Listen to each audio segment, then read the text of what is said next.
La ville de Goma a vécu un moment fort de son calendrier éducatif et sportif ce jeudi 30 avril 2026 à l'occasion de la fête des enseignants. Sur la pelouse synthétique du stade de l'Unité, 3 grandes finales interscolaires ont tenu toutes leurs promesses, révélant les champions de cette édition 2025-2026. Chez les écoles primaires, la formation du CS Sainte-Monique s'est illustrée au terme d'une rencontre disputée face à l'école communautaire du lac SL.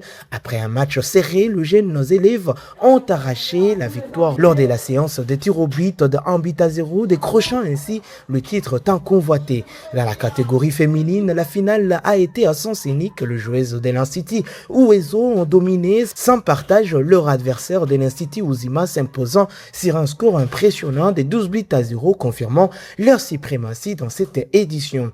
Chez les garçons du secondaire, le CS Kami a fait preuve de maîtrise et de rigueur en s'imposant sur un score de 3 buts à 0 face au CS Ushindi. Une victoire nette qui témoigne de la qualité technique et tactique de l'équipe championne. À l'issue de ces rencontres, le directeur provincial de l'éducation a exprimé sa satisfaction et son émotion. Il a salué l'engagement de tous les acteurs impliqués tout en remerciant particulièrement la conseillère principale du gouverneur en charge des questions éducatives, Madame Chantal Mourekatete, pour son accompagnement déterminant.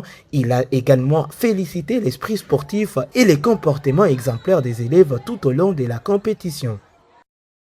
Bon, je commencerai d'abord par dire merci à l'autorité hiérarchique de l'éducation qui nous a accompagnés, à la personne de son Excellence Madame la conseillère principale du gouverneur, qui représentait effectivement le gouverneur à cette cérémonie de remise de championnat étape finale, où nous avons, avec elle, nous avons lancé ces activités en commençant par l'école primaire qui nous a démontré un jeu des enfants qui est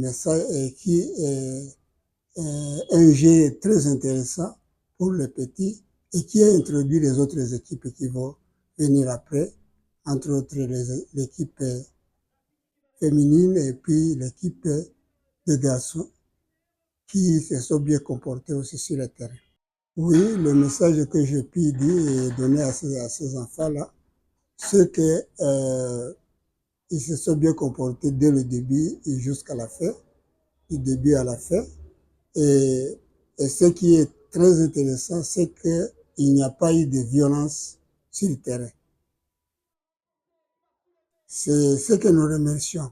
Le championnat de football ou même les rencontres culturelles, c'est une occasion pour les enfants de nouer des relations parce que le football, c'est un jeu qui prépare le vivre ensemble. Et c'est ce que nous sommes en train de prôner pour que ces enfants-là sachent que le jeu, ce n'est pas un combat, ce n'est pas une guerre. Et c'est ce qui s'est fait remarquer du début à la fin. Alors que les épreuves nationales approchent pour les finalistes du secondaire, notamment la dissertation prévue ce lundi 4 mai 2026, le Proved a lancé un message fort aux candidats, les appelant à la discipline, à la concentration et à la confiance en leurs capacités.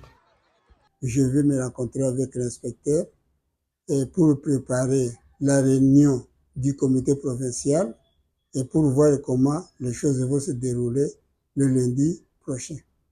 Le message que je puis leur dire est qu'ils se comportent bien dans les salles et qu'ils puissent répondre individuellement et pour ne pas rater les occasions d'avoir une réussite. Parce que toute collaboration amène aux échecs.